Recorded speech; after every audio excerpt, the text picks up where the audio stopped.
Acho que você já ouviu falar do Mão de Mendel e suas ervilhas.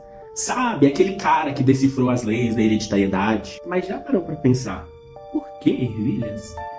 Por que ele escolheu cruzar essa planta? Será que ele só estava no lugar certo na hora certa? Ou existe uma história mal contada que mudou o rumo da ciência? Eu sou o Victor, pesquisador e comunicador científico aqui no Genial. E hoje eu vou te mostrar que essa história começou bem antes do que você imagina.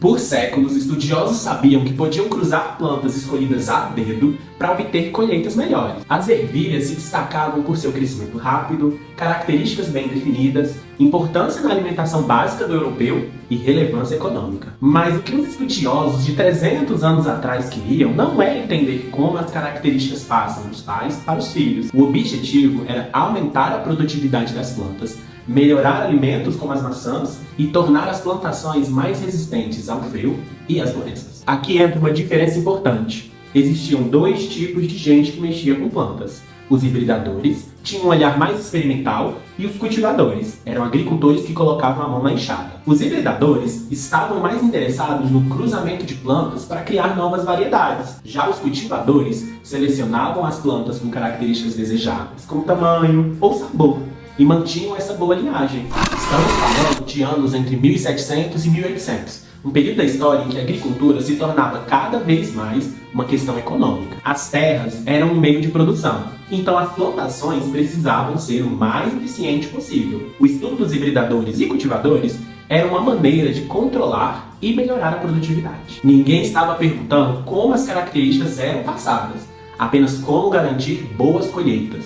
O que importava mesmo era o resultado nítido e imediato, não as regras por trás das observações.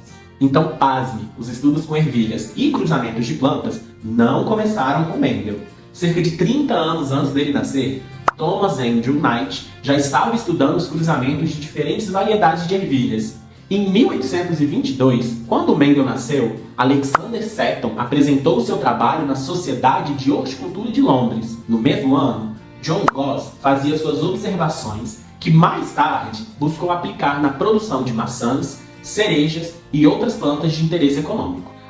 Mendel cresceu em uma família de agricultores e teve contato direto com cultivadores e hibridadores. Ele mesmo reconheceu essa influência quando escreveu: "Meu interesse pela hereditariedade começou ainda quando eu era um menino, na fazenda do meu pai. Meu pai tinha cavalos e vacas, galinhas e abelhas, ervilhas e feijões, e flores, sempre flores. Sendo um menino curioso, observei a reprodução dos animais e a formação de sementes nas plantas."